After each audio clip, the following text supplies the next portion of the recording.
여러분, 우리 자랑스러운 대한민국 맞죠? 아니신 분 있나요?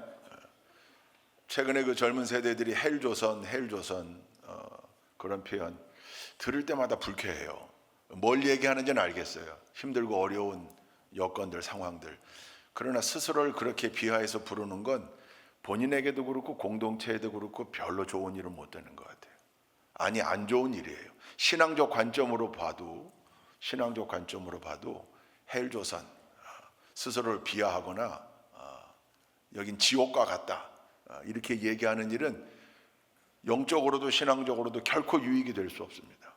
그래서 언제나 사실은 자랑스러운 점들을 찾아야 되는 거죠. 근데 요즘 보면 전 세계에 우리 대한민국 열풍이 불고 있잖아요. K 열풍. 제가 어릴 때 선생님들께 이런 얘기를 들었어요. 일본이 나쁜 놈들이 우리가 원래 COREA 고려, 이 COREA 꼬레아인데 이걸 자기네 이 저펜 J보다 C가 앞서 있으니까 올림픽 입장할 때도 그러면 코리아가 먼저 입장해야 되니까 이 C를 지우고 거기다 K를 갖다 붙여서 코리아라고 했다. 그래서 빨리 우리가 COREA를 찾아와야 된다. 뭐 이런 얘기를 저만 들었나요? 여기 아마 들으셨을 거예요. 근데 나중에 커서 보니까 그건 아니더라고요.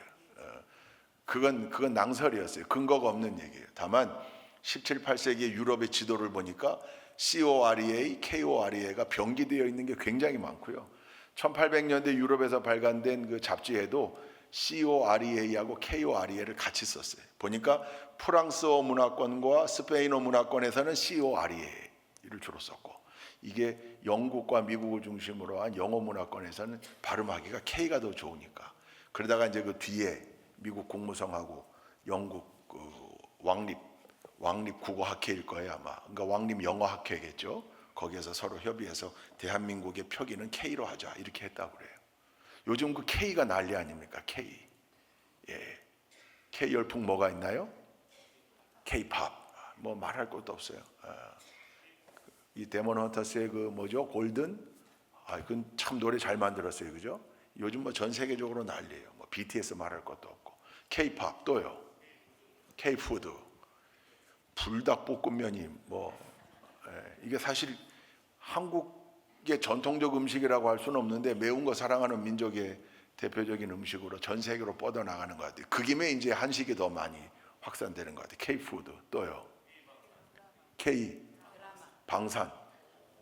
그렇죠.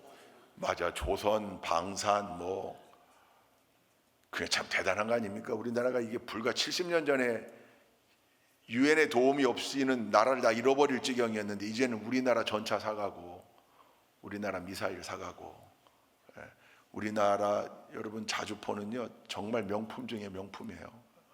방산, 조선, 미국이라는 나라가 자기네 항공모함 수리할 조선소가 없어가지고 우리 도움이 없이는 안 된다는 거 아니에요. 트럼프 괜히 와서 큰 소리 치고 그래, 그죠? 우리 도움이 있어야 되는데 다 K예요. K-뷰티 들어보셨죠? 한국에 여행 온 외국인들이 그냥 마스크팩을 막 이만큼씩 사간다는 거 아니에요. 또 한국의 색조 화장이 너무 자기들에게 잘 맞는다고. 그거 참 잘 만드는 것 같아요. 그러니까 뭐 K-뷰티, K-팝, K-무비, K-드라마 어마어마합니다. K-방산, K-조선 다 그래도 그 앞에 K를 붙여요. 대한민국 열풍이에요. 요즘은 또 K-민주주의, 헌법을 수호하고 지키기 위해서 온 국민이 나서고 피 흘림 없이 그 어지러웠던 상황이 종료가 되고 민주주의가 회복되고 하는 이런 모든 일들이 전 세계에 굉장한 통찰을 주고 아주 강렬한 인상을 남긴 것 같아요. 근데 여러분 이 K 열풍의 원조가 뭔지 아십니까? 제가 이 얘기 하려고 꺼낸 거예요. K 열풍의 원조격이 있습니다. 뭘까요? 1920년도에 YMCA 운동으로 노벨 평화상을 수상했던 존 모트 박사가 한국에 방문했습니다. 그때는 일제강점기였습니다. 그가 한국 교회를 돌아보고 기가 막히게 감탄해요. 그리고 그가 어떤 인터뷰를 했냐면 유명합니다. 제가 그대로 읽어드릴게요. 이 세상의 성경책들이 모두 불타 없어진다고 해도 절대 걱정할 거 없다. 한국에 가면 된다. 한국 교인들을 다 모아놓고 그들이 외우는 성경 구절들을 받아 적으면 그대로 한 권의 성경책이 된다. 놀랍지 않습니까? 초기 한국 선교사들이 우리 한국 교인들을 부르는 애칭 가운데 하나가 바이블 러버였습니다. 성경을 사랑하는 사람들, 성경을 너무너무 사랑해서 1907년도, 1903년도 원산 대부흥 이후에 4년 뒤에 1907년 평양을 중심으로 한 평양 대부흥이 이루어지고 그 이후에 방방곡곡에 생겨나게 된 교회를 통해 예수를 믿고 하나님의 자녀가 된 한국 교인들이 뭐에 앞장섰냐면 성경을 읽는 수준에서 뛰어넘어, 성경을 읽는 수준을 뛰어넘어 성경을 필사하고 성경을 암송하기 시작했습니다. 성경 암송의 바람이요 한반도를 강타하는 거예요. 성경을 전부 줄줄줄줄줄 외는 거예요. 어떤 목사님은 요한계시록을 통째로 외고 어떤 분은 시편을 통째로 외고. 놀라운 일이죠. 야, 그걸 통째로 외워? 우리 요절만 외우는 것도 힘든데. 그랬어요. 우리 선배들이, 믿음의 선배들이. 그래서 이 K 열풍의 원조가 뭐냐면 K 바이블 사랑입니다. K 성경 사랑. 성경을 이마만큼 필사한 민족이 없다. 성경을 이마만큼 암송하고 있는 사람들도 없다. 성경을 이렇게 사랑하는 사람들 처음 봤다. 이게 존 모티의 증언이에요. YMC 운동의 창시자인데 그가 세계 전역을 돌아다니면서 한국 교인들의 성경 사랑에 대해 증언했습니다. 그게 K 열풍의 원조예요. 요즘은 이 성경책 교회에 놓고 가도요 잘 찾으러 안 와요. 옛날은 졸업 선물로 성경을 받으면 그냥 꼭 품에 안고 다니고, 그죠? 마르고 닳도록. 근데 요즘은 비싼 성경도 선물로 줘도 저 우리 화장실 입구에 분실물 센터 가면 성경이 이만큼 쌓여 있어요. 돌아볼 일입니다. 여러분, 우리나라는요 선교 역사에도 굉장히 희귀한 나라예요. 선교사들이 복음을 들고 우리나라에 들어올 때, 여러분 최초로 들어온 선교사들 1885년 부활절 새벽에 제물포항에 내렸던 감리교회 아펜셀러 부부와 장로교회 언더우드 선교사, 그들 손에 이미 한글 성경이 들려져 있었어요. 여러분, 이거 놀라운 거 아닙니까? 한글 성경 전체는 아니었지만 마가복음 한글로 된, 한문 말고요, 한글로 된. 이게 어찌 된 일이냐면 1882년에 수신사 박영효를 따라서 함께 일본을 갔던 이수정이라는 사람이 일본에 남습니다. 그리고 거기에서 복음을 듣고 그리스도인이 돼요. 그가 열심히 성경을 연구하면서 처음으로 한글로 번역한 게 마가복음 쪽복음이었습니다. 그게 아펜셀러와 언더우드 손에 들려 있었습니다. 대개는 선교사들이 들어가서 복음을 전하고 교인들을 만들고 그들을 통하여 함께 협력하여 성경을 번역하는 게 선교의 기본적 패턴인데, 우리나라는 선교사들이 최초로 들어올 때 이미 우리 글로 되어 있는 성경을 가지고 들어왔다고요. 할렐루야. 우리나라가 이런 나라입니다.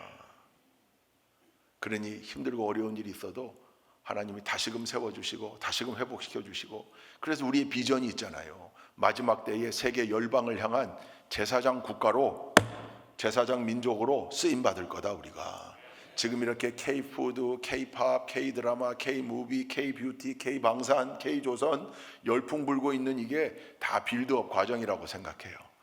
이렇게 다 대한민국의 우수함을, 사람들이 놀라운 거죠. 야, 저기 저렇게 폐허가 됐던 나라가, 저렇게 못 살았던 나라가, 끝장났던 나라가 이렇게 발전을 해서 전 세계를 리드하는 그 탑 레벨의 국가가 되었다는 것. 이제는 복음을 받아들였던 나라에서 복음을 전파하는 나라가 되었고, 원조받았던 나라에서 원조하는 나라가 되었는데, 여기서 그치지 않고 세계 열방을 믿음으로 끌고 가는, 영적으로 끌고 가는 제사장 국가, 그 비전이 우리에게 있지 않습니까? 할렐루야. 거기 기초가 되는 게 뭔가? 성경 사랑, 말씀 사랑입니다.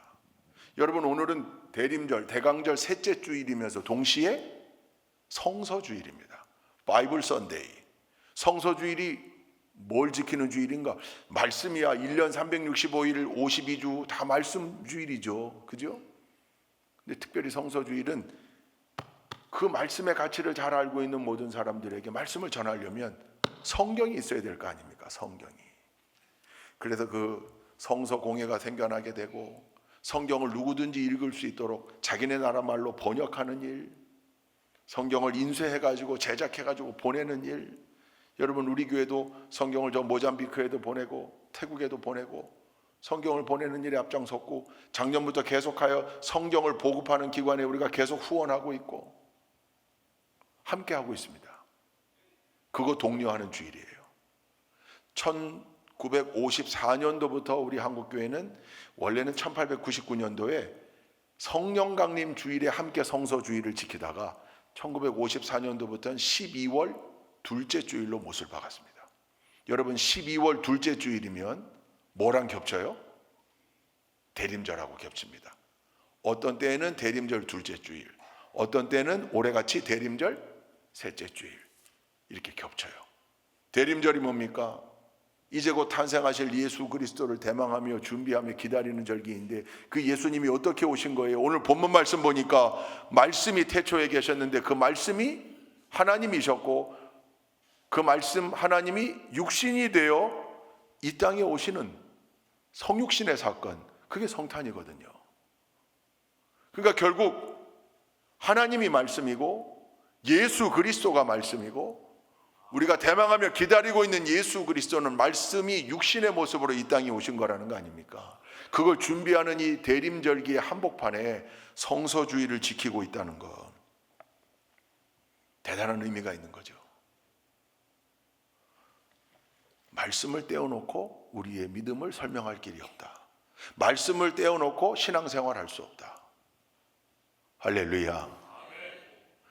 여러분, 그것을 기억하고 모든 사람들이 말씀을 알 수 있도록, 읽을 수 있도록, 들을 수 있도록 성경을 번역하고 만들어서 보내는 일에도 우리가 최대한 관심을 갖자, 그렇게 결단하고 다시금 되새기는 절기가 오늘 성서주일인 겁니다. 아주 의미 있는 주일입니다.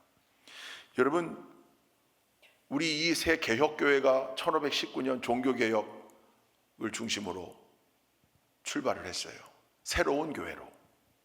저 2000년 전 마가다락방 오순절 성령 강림 사건으로 생겨났던 교회는 첫 번째 교회고요. 그 교회가 잘못되어지고 변질되어져서 말씀 위에 서지 않고 엉뚱한 거 위에 서는 바람에 말씀을 떠나 있었어요. 그래서 오직 성경으로의 깃발을 들고, 오직 성경으로, 오직 믿음으로, 오직 은혜로 그거 깃발 들고 개혁해가지고 새로 만든 교회가 우리 개혁교회입니다. 근데 여러분, 이 종교개혁에 성공할 수 있었던 근본적 이유가 뭡니까? 성경을 일반 성도들도 다 읽을 수 있도록. 여러분, 그때 성경은 원래, 여러분, 성경이 무엇으로 되어 있습니까? 어떤 언어로 되어 있습니까? 원래 성경은, 구약은 히브리어로, 신약은 헬라어로 그랬는데, 알렉산더가 죽은 다음에, 알렉산더가 헬라 제국의 왕이었잖아요. 국어 장려 정책을 써가지고 헬라어를 다 쓰게 했어요. 그러니까 흩어진 유대인들의 자녀들도 헬라어를 어릴 때부터 배우다 보니까 문제가 생겼는데, 유대인들이 히브리어를 잊어버리는 거예요. 그러면 구약 성경을 못 읽는 사태가 발생이 된 거예요. 그래서 이 알렉산더가 죽은 다음에 그 부하 장수들이 왕국을 4개로 분할해 통치하는데, 애굽 쪽을 통치했던 프톨레미 왕조의 톨레미 2세가 야, 잠깐만, 유대인들 내가 너희에게 선물 줄게. 구약 성경을 헬라어로 번역해 줄게. 그러면 신약도 헬라어고 구약도 헬라어. 물론 이때는 신약은 없었죠. 그러나 성경을 읽을 수 있는 헬라어로 구약 성경을 번역해 줄 테니까 니들 12지파에서 6명씩 보내. 그럼 몇 명이에요? 72명이에요. 72명이 각각이 72개의 방에서 72일 동안 성경을 자기가 맡은 분량을 번역했다고 그래요. 전승에 의하면, 기록에 의하면. 그래서 그걸 완역해서 모은 헬라어 번역 성경이 70인역이에요. 이게 최초의 성경 번역 작업이라고 할 수 있어요. 그러니까 구약도 헬라어가 하나 생겼고 신약은 원래 그 이후에 헬라어로 서신서를 주고받고 쓰여지게 되겠죠. 그러다가 작년 성탄절에 여러분께 말씀드렸던 제롬이라고 하는 교부가 교황 선거에 떨어지고 베들레헴 인근의 수도원에 들어가 있다가 그 아이들의 묘를 발견하고 예수님 탄생 당시에 죽었던 2살 미만의 사내 아이들의 묘, 해골을, 유골들을 발견하고 베들레헴에서 예수님이 탄생했던 그 마곡간 바로 옆에 탄생 기념교회 옆에 동굴에 들어가서 그거 아이 유골을 하나 올려놓고 성경 번역 작업을 했다고 그랬잖아요. 그때는 로마 제국이었으니까 로마 제국의 공용어인 라틴어로, 그러니까 히브리어, 헬라어, 라틴어, 그 라틴어 성경이 벌게이 또는 불가타라고 하는 성경이에요. 근데 헬라어도 그렇고 라틴어도 그렇고 그 이후의 사람들에겐 너무 어려운 언어인 거예요. 그래서 이게 사제들만의 책이 됐습니다. 사제들만 읽을 수 있어요, 라틴어 성경을. 왜? 신학교에서 라틴어 교육을 받으니까. 일반 성도들은요, 읽을 수도 없고 성경을 가질 수도 없었어요. 그러니 성경 말뜻을, 성경 하나님의 말씀을 알 길이 있습니까? 유일한 길은 하나, 사제가 설명해 주는 거, 그거로만 알 수 있습니다. 그런데 이 사제들이 이 말씀을 가지고 장난을 치는 거죠, 타락해서. 그러니 말씀에 없는 것도 하나님의 뜻으로 포장하고 자기들 전통으로 내려오는 모든 것을 말씀보다 더 높은 권위를 부여하고 말씀보다 더 높은 권위의 것이 생겨나게 되니 이미 교회는 타락한 거죠. 그래서 종교개혁의 바람이 불게 된 건데, 마틴 루터가 본격적으로 종교개혁을 하기 이미 200년 전에 선구자가 있었으니 그게 바로 영국의 옥스퍼드 대학교의 교수, 신학과 철학과의 교수였던 존 위클리프입니다. 존 위클리프는 마틴 루터 200년 전에 이건 말도 안 된다, 말씀에는 그 뜻이 아닌데 저 사제들은 왜 저렇게 설교하는가, 강론하는가, 이건 잘못 가르치고 있는 거다. 그래서 존 위클리프가요, 옥스퍼드 교수들과 함께 성경을 영어로 번역하기 시작합니다. 22년에 걸쳐 영어 성경을 만듭니다. 이게 최초로 일반 백성들이 성경을 읽어볼 수 있게 된 사건인데, 문제는 성경을 만들기가 어려워요. 필사해야 됐거든요. 아직 이때는 인쇄술이 발명되기 전이에요. 구텐베르크가 나오기 전이에요. 그래서 영어로 성경을 번역하면서 동시에 존 위클리프가 했던 게 자기 제자들을 모아놓고 성경을 암송하게 했습니다. 그리고 주말이 되면 암송한 성경 구절을 가지고 영국 전 지역으로 이들을 파송합니다. 학생들이 가가지고 마을마다 성도들을 모아놓고 영어로 번역된 이들이 알아들을 수 있는 언어로 하나님의 말씀을 전합니다. 그대로 설교한 게 아니었습니다. 말씀을 그대로 외워서 읽어준 겁니다. 암송해 준 겁니다. 그 대학생들, 제자들을 롤라드라고 불렀습니다. 이들이 다니면서 하나님의 말씀을 영어로 성도들의 귀에 들려지게 하니 영국 성도들의 마음이 뜨거워지기 시작합니다. 우리도 저 말씀을 읽고 싶다. 그러나 공식적으로는 일반 성도들이 성경을 가지고 있을 수 없었습니다. 성경책도 너무 비쌌고. 그러던 흐름이 흘러오던 중에 마틴 루터가 깃발을 들고 나왔을 때, 그때 마틴 루터 직전에 하나님이 예비하신 요하네스 구텐베르크가 금속 활자 인쇄술을 발명해가지고 성경을 대량으로 생산할 수 있는 기반을 만들어 놓고, 그리고 마틴 루터가 했던 게 성경을 독일어로 번역한 겁니다. 여러분, 존 위클리프의 최초의 영어 성경, 그리고 마틴 루터의 독일어 성경, 이 두 성경이 없었더라면 종교개혁은 불가능했을 겁니다. 하나님의 말씀을 들을 수 없었기 때문이죠. 제대로 읽을 수가 없었어요.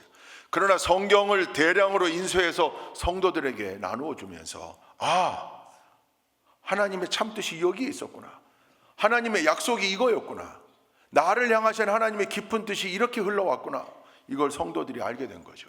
그래서 종교개혁에 성공한 겁니다. 말씀이 그만큼 중요합니다. 성경이 그만큼 중요합니다. 할렐루야. 오늘 우리가 요한복음 1장의 본문을 읽었습니다. 성서가 가르치고 있는 진리가 이 안에 담겨져 있는데 1절부터 14절까지입니다. 세 가지로 압축할 수 있습니다. 첫째, 말씀은 태초부터 계셨다. 창조주 하나님입니다. 그분으로부터 모든 게 창조되었다고 오늘 본문 말씀이 이야기합니다. 둘째, 이 세상을 창조하신 말씀이신 하나님이 훗날 인간의 모습을 가지고 이 땅에 오셨다. 그게 예수 그리스도십니다. 창조주 하나님, 예수 그리스도 전부 말씀으로 지칭돼요. 이 땅에 인간의 모습으로 오신 말씀이신 하나님 예수 그리스도가 우리와 함께 사셨다. 근데 그 안에 은혜와 진리가 충만했다. 말씀이 우리와 함께 할 때 은혜와 진리가 충만해질 수밖에 없다. 이게 오늘 사도 요한이 복음서를 쓰면서 1장 1절부터 14절까지 기록해 놓은 핵심입니다. 자기가 모셨던 예수 그리스도가 하나님이셨다고 고백하는 겁니다. 창조주 하나님. 그리고 그 예수님은 진리, 로고스, 말씀이었다는 거죠. 그 말씀이 창조주 하나님이요, 그 말씀이 예수 그리스도요. 그래서 성육신의 사건으로 우리에게 오셨고 그가 우리와 함께 살 때, 즉 예수님은 3년 살다 가셨잖아요. 공생애하고 가셨잖아요. 그러나 선포하신 말씀, 하나님이 오래전부터 기록하게 하시고 들려지게 하셨던 그 말씀은 우리와 함께 살고 있는데, 지금도 살고 있는데, 요한이 이것 쓸 땐 예수님은 승천하신 이후예요. 그러나 예수님은 가셨지만 말씀은 자기들 안에 있다는 거죠. 우리와 함께 살고 계시는데 말씀과 함께 살아보니 그 말씀은 우리에게 은혜와 진리를 충만하게 하더라. 여러분, 그러니 성경이 얼마나 중요합니까? 성경은 예수 그리스도시고요, 성경은 창조주 하나님이시고요, 성경은 우리 안에 은혜와 진리를 충만케 하는 성령이시고요. 그러니 이 성경을 멀리하고 어찌 신앙생활을 할 수 있단 말입니까? 이 땅에 오시는 성육신으로 인카네이션, 말씀이 육신이 되어 이 땅에 오시는 예수 그리스도의 탄생을 대망하며 준비하며 기다리는 절기인 이 대강절기에, 대림절기에 성서주일이 있다는 것, 그 의미를 분명하게 새기고, 나는 말씀과 함께 살고 있는가? 우리가 지금 예수 그리스도를 모시고 사는 건 말씀과 함께 살고 있는 건데, 그러면 더 깊은 교제로 나가야 되는데 내가 말씀을 덮어놓고 교제하지 못하고 있구나. 이 깨달음이 우리에게 있어야 합니다. 여러분, 말씀 속에 거할 때,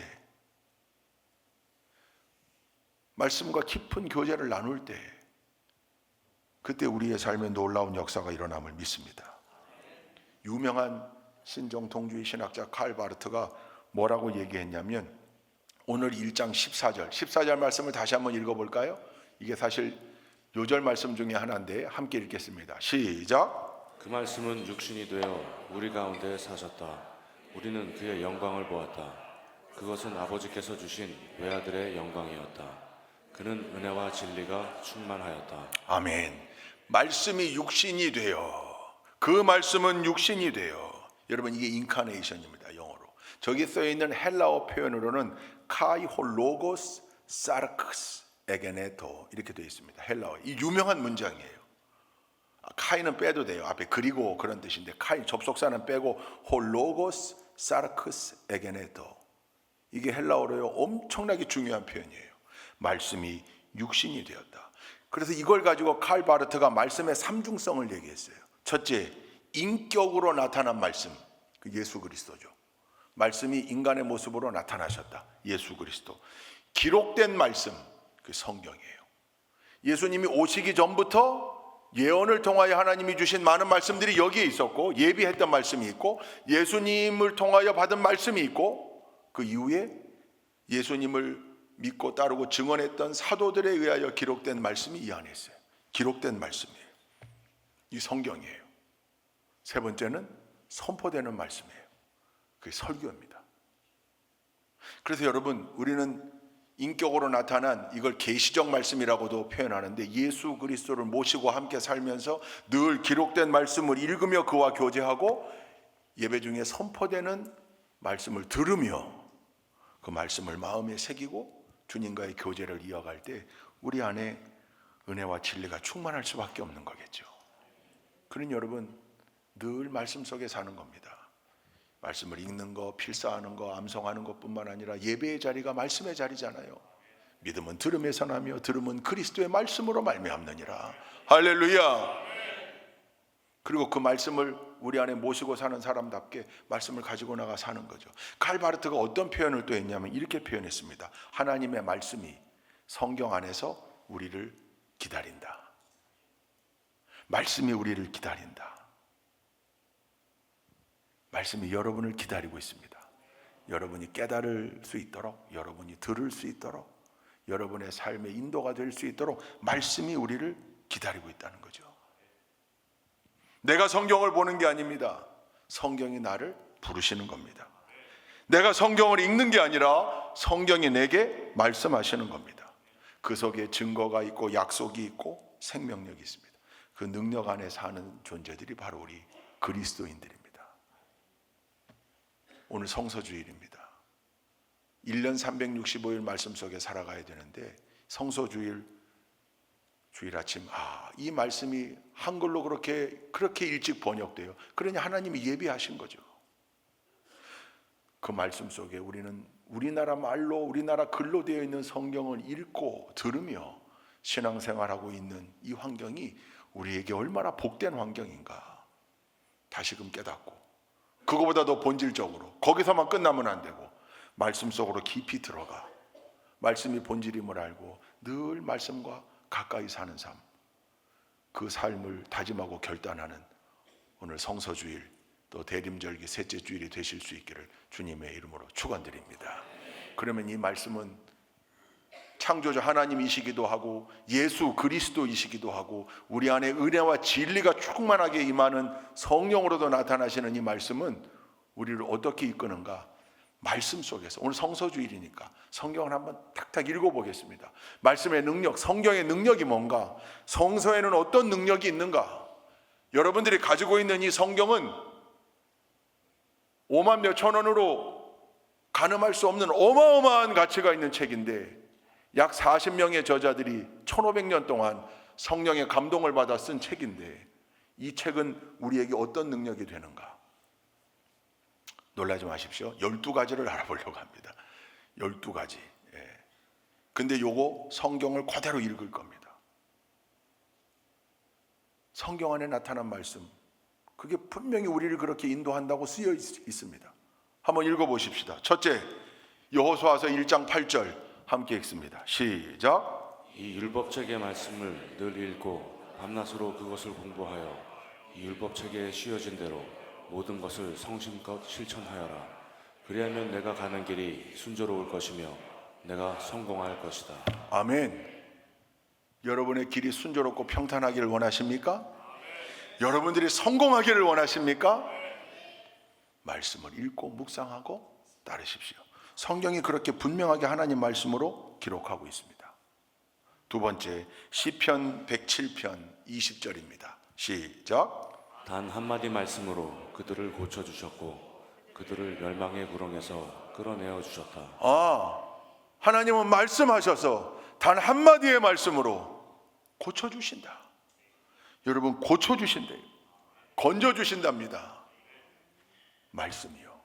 말씀이 선포될 때 치유의 역사가 나타난다.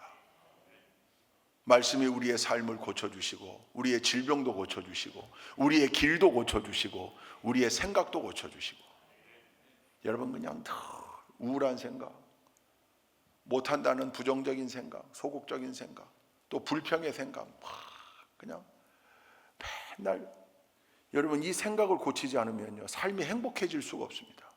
근데 그 생각을 무엇으로 고칠 수 있는가? 말씀으로 고칠 수 있는 겁니다.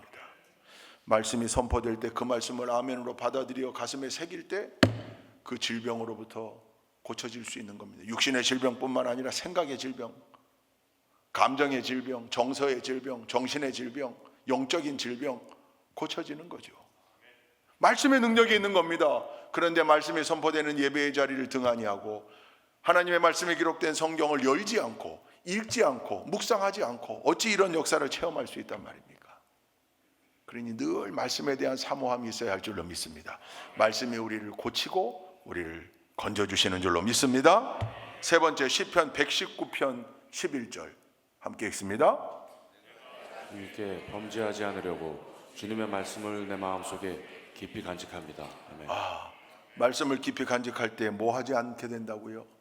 범죄하지 않게 한다. 말씀은 우리로 하여금 죄의 자리를 떠나게 한다. 말씀은 우리로 하여금 죄에 넘어지려고 하는 우리를 붙잡아주는 역할이 된다. 뭐가요? 말씀이요. 그러니 그 순간에 말씀이 떠올라야죠. 그 순간에 말씀이 나를 지배해야죠. 그래야 범죄하지 않을 수 있죠. 그래서 가끔 의도적으로 안 들려 안 들리고 싶어. 제가 청소년기 때 그런 생각을 했던 적이 있어요. 성경을 모르는 애들은 얼마나 편할까? 웃는 사람들은 공감이 돼서 다 웃을 거예요. 생각해 보셨을 거예요. 왜냐하면 하나님이 주신 신앙 양심이 작동되니까 잘못된 길로 나아갈 때 늘 마음이 불편하거든요. 그러니까 이걸 모르는 저놈은 진짜 편하겠다, 속 편하게 살겠다. 나중에 보니까요, 불편했던 그게 축복이더라고요. 모르는 게 축복이 아니에요. 결국은 그 말씀이 나를 붙잡은 거예요. 내가 말씀을 지킨 게 아니라 말씀이 나를 지켰더라고요. 여러분, 우리가 말씀을 지키는 게 아니라 말씀이 우리를 지키는 겁니다. 그러니까 그 말씀이 우리로 하여금 범죄하지 않게 한다. 죄 짓기 원하는 사람이 있습니까? 말씀을 덮어놔도 되고 말씀을 안 들어도 됩니다. 그러나 범죄하지 않고 죄 짓지 않고 하나님 앞에 순결함을 유지하며 최선을 다하여 하나님 마음을 시원케 해드리는 귀한 신앙생활을 하는 분들은 늘 말씀에 귀를 열고 눈을 뜨고 말씀을 읽어야 하며 말씀을 묵상하고 말씀대로 살려고 노력해야 할 줄로 믿습니다. 말씀은 우리를 범죄치 않게 하시는 능력이 있습니다. 네 번째 시편 119편 98절입니다. 시작. 주님의 계명이 언제나 나와 함께 있으므로 그 계명으로 주님께서는 나를 내 원수들보다 더 지혜롭게 해주십니다. 할렐루야. 여러분, 지혜를 강구하잖아요. 지혜가 공부 잘하는 거 아니에요. 공부 잘하는 지식을 다 포괄하는 더 넓은 개념이잖아요. 암기력 좋아지고 머리 맑아지고 이게 지혜 아니에요. 이건 지혜의 한 부분일 뿐이죠. 지혜는요, 모든 상황마다 국면마다 밝히 말해야 할 바를 또렷이 기억하고 말하게 되고 적당한 자리에서 적당한 말로, 꼭 필요한 자리에서 필요한 말로, 꼭 필요한 자리에서 필요한 생각으로 결단하게 하는 거, 그게 지혜예요. 그러니 지혜가 얼마나 중요해요. 우리 교회도 지혜가 많죠. 김지혜, 이지혜. 예? 중요해요. 지혜. 그 지혜를 우리가 구하는데 그 지혜를 얻는 비결이 어디에 있다는 겁니까? 계명 말씀에 있다는 거예요. 말씀을 읽었더니 그 말씀이 나를 더 지혜롭게 하더라. 그래서 여러분, 신앙생활을 열심히 한 분들이 다른 이들에게 조언해 줄 수 있는 거예요. 판단하지 못하고 우왕좌왕하는 사람을 평안하게 하고 그에게 그가 나아갈 바를 보이게 안내해 줄 수 있는 거예요. 그게 지혜예요. 막 실수할 것 같은 행동 할 것 같을 때 옆에서 딱 붙들어주는 동역자, 그 사람이 지혜 있는 사람이에요. 선을 넘을락말락할 때 선을 넘지 않고 그 선 안에 거하도록 붙잡아 줄 수 있는 것, 그게 지혜거든요. 여러분 스스로에게 지혜가 필요하잖아요. 저도 늘 이거 위해 기도해요. 목회 여정 가운데 지혜가 얼마나 필요합니까? 담임 목사로서 결심해야 될 일들이 얼마나 많겠습니까? 그때마다 올바른 결심해야 되잖아요. 인간적인 생각에 매몰되지 않고 하나님의 뜻 가운데 하나님의 뜻과 부합되는 결심을 해야 될 거 아니에요. 내 고집 피우지 말고 인간적 고집이었다면 빨리 인정하고 내려놓고, 이게 지혜입니다. 근데 이 지혜가 무엇으로 가능한가? 하나님 말씀으로 주어지는 거예요. 그러니 그때그때 상황마다 머릿속에 램 메모리가 돌아가면서 말씀이 떠오르죠. 때로는 전혀 떠오르지 않았는데 아침에 폈던 성경책 안에 그 읽는 한 장 가운데 기가 막힌 말씀이, 이 부분을 100번은 더 읽었을 텐데 야, 여기 이런 표현이 있었나? 싶을 정도로 그때마다 새롭게 결심하게 하시고 멈추게도 하시고 또는 더 나아가게 하시고, 그게 지혜죠. 여러분, 이 지혜가 우리에게 있어야 할 줄로 믿습니다. 뭐가 우리를 지혜롭게 한다고요? 말씀이요. 시편 119편 또입니다. 119편이 워낙 말씀장이어서 많네요. 119편 105절 시작. 주님의 말씀은 내 발의 등불이요 내 길의 빛입니다. 아멘. 등불이 되고 빛이 됩니다. 길에 뭐예요? 인도하는 거죠. 길을 보여주는 거예요. 여러분, 길을 알고 싶습니까? 말씀을 보십시오. 요즘도 있는지 모르겠어요. 도를 아십니까? 이렇게 다가오는 사람. 예, 저는 도를 잘 압니다. 저는 길을 잘 보고 있습니다. 혹시 내가 알고 있는 길을 들어보시겠습니까? 예. 우리는 길을 알고 있는 사람들이에요. 왜요? 말씀 덕분입니다. 말씀이 우리의 길을 인도하기 때문입니다. 여섯 번째, 요한복음 8장입니다. 32절 시작. 그리고 너희는 진리를 알게 될 것이며 진리가 너희를 자유롭게 할 것이다. 아멘. 진리, 이게 말씀이에요. 말씀이 진리잖아요. 이 말씀이, 진리가 우리를 자유롭게 한다. 죄의 종로로 타지 않게 하고 하나님의 사랑 안에서 영적 풍요로움과 자유로움을 누리게 한다. 이게 말씀이 능력입니다. 이게 성경의 능력이에요. 일곱 번째, 요한복음 17장 17절 시작. 진리로 그들을 거룩하게 하여 주십시오. 아버지의 말씀은 진리입니다. 아멘. 진리, 하나님의 말씀이 우리를 더욱 거룩하게 한다. 그렇죠. 말씀이 깊어질 때마다 우리가 더 거룩해지는 거죠. 더 구별되지는 거죠. 여덟 번째, 요한복음 20장 31절 시작. 그런데 여기에 이것이나마 기록한 목적은 여러분으로 하여금 예수가 그리스도요 하나님의 아들이심을 믿게 하고 또 그렇게 믿어서 그의 이름으로 생명을 얻게 하려는 것이다. 이렇게 말씀을 기록한 이유, 생명을 얻게 하려고. 말씀은 생명을 준다. 말씀은 생명을 준다. 말씀은 살리는 거예요. 말씀은 늘 살리게 되어 있어요. 살리고 늘 살려야 되는 게 우리의 사명인데 말씀으로부터 그게 나온다는 거죠. 아홉 번째, 사도행전 18장 28절 시작. 그가 성경을 가지고 예수가 그리스도이심을 증명하면서 공중 앞에서 유대 사람들을 힘있게 논박했기 때문이다. 말씀을 가지고 있는 사람은 증언할 수 있고 증거할 수 있다. 여긴 증명이라고 표현했어요. 개역개정엔 변론이라는 얘기도 나와요. 말씀 안에 예수가 그리스도이심이 드러나 있다. 할렐루야. 열 번째, 디모데후서 3장 15절 시작. 그대는 어려서부터 성경을 알고 있습니다. 성경은 그리스도 예수를 믿는 믿음으로 말미암아 그대에게 구원에 이르는 지혜를 줄 수 있습니다. 아멘. 성경 말씀은 구원으로 인도한다. 구원으로. 그렇죠. 너무도 당연하죠. 말씀 자체가 예수 그리스도이시고 하나님이시니 우리는 이 말씀을 통하여 하나님의 자녀가 되었고 천국의 백성이 됐습니다. 할렐루야. 11번째, 히브리서 4장 12절 시작. 하나님의 말씀은 살아있고 힘이 있어서 어떤 양 날칼보다도 더 날카롭습니다. 그래서 사람 속을 꿰뚫어 혼과 영을 갈라내고 관절과 골수를 갈라놓기까지 하며 마음에 품은 생각과 의도를 밝혀냅니다. 하나님의 말씀은 마음에 품은 생각과 의도를 밝혀낸다. 말씀이 거울이 되기 때문에요. 말씀에 내 삶을 비출 때 내가 가지고 있는 모든 생각과 의도가 말씀 위에 밝히 드러나게 된다는 거죠. 나도 나를 잘 모를 때가 있는데 말씀을 읽고 말씀을 묵상하다 보니 내 생각과 내 의도, 나의 잘못된 부분이 거울처럼 드러나게 되더라. 말씀이 그렇게 우리를 인도한다는 겁니다. 마지막 12번째, 베드로전서 1장 23절 시작. 여러분은 다시 태어났습니다.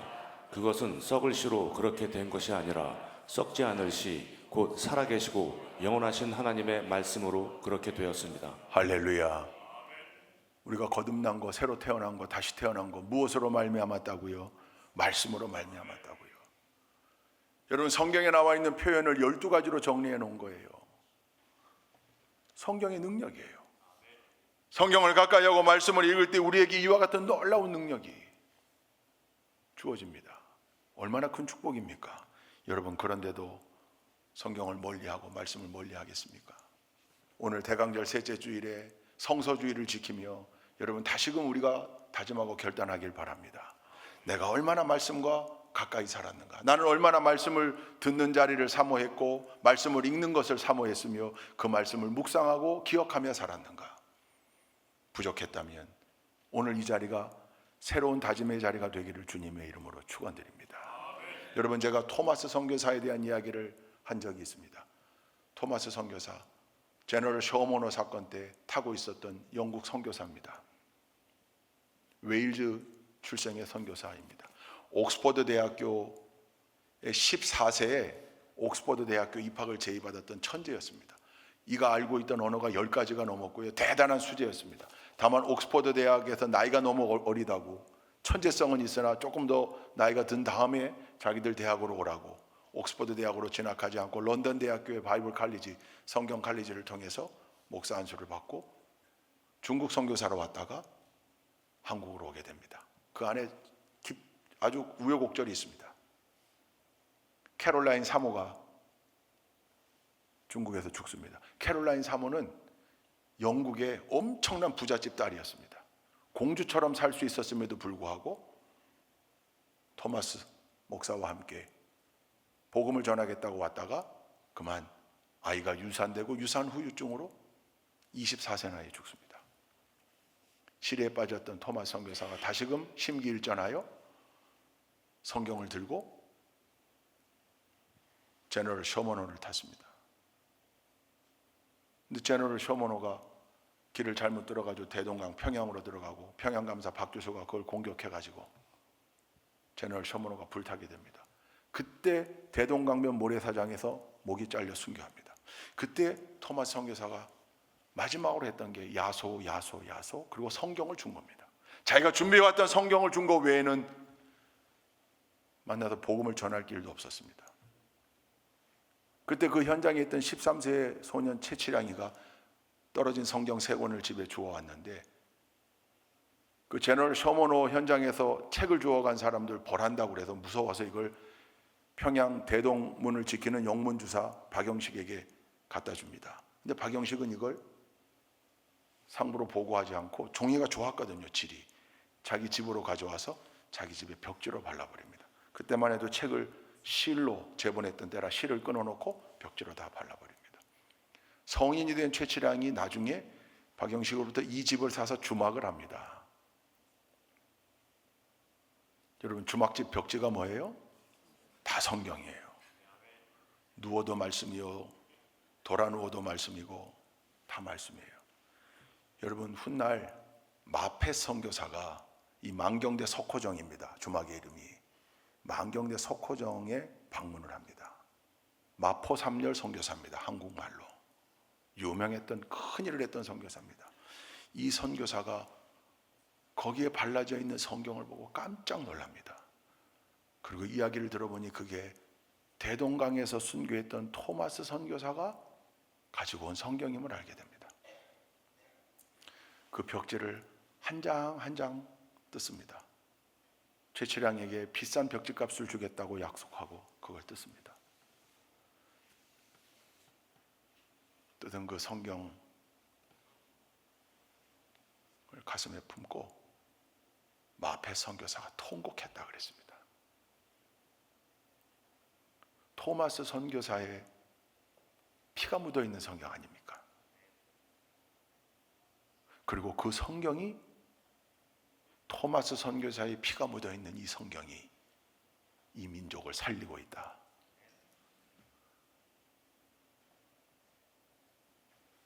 그 만경대 석호정이요 널다리골 교회가 되고 그게 훗날 장대연 교회가 되고 그 장대연 교회가 1907년 평양 대부흥운동의 산실이 되었습니다. 외국인 선교사가 주막에 묵고 있다는 소식을 듣고 태교 박춘권이 주막을 찾아옵니다. 토마스 선교사의 목을 쳤던 사람이었습니다. 마페 선교사에게 복음을 듣고 기독교인이 됩니다. 그의 조카 이영태는 자기 삼촌으로부터 받은 옛날 그 성경을 가지고 이미 기독교인이 돼요. 훗날 한글로 모든 성경을 번역하는데 어마어마한 공을 세웁니다. 여러분, 성경이 우리에게 이렇게 들려있는 것 그냥이 아닙니다. 거저가 아닙니다. 귀한 은혜요, 축복임을 알고 귀하게 여기고 언제나 기록된 말씀, 들려지는 말씀뿐만 아니라 우리에게 찾아오신 말씀 늘 사모하며 사는 우리 성도님들 다 되시기를 주님의 이름으로 축원드립니다. 기도하시겠습니다. 좋으신 하나님, 아무리 강조해도 지나치지 않는 성경, 하나님의 말씀, 언제나 기록된 말씀, 들려지는 말씀, 그리고 무엇보다 우리에게 오신 말씀, 인격적으로 나타나신 그 말씀 예수 그리스도, 언제나 이 말씀을 간직하며 이 말씀과 깊은 교제 가운데 살아가는 우리 좋은 교회 성도들이 다 될 수 있도록 인도하여 주옵소서. 예수 그리스도의 이름으로 기도 올리옵나이다. 아멘.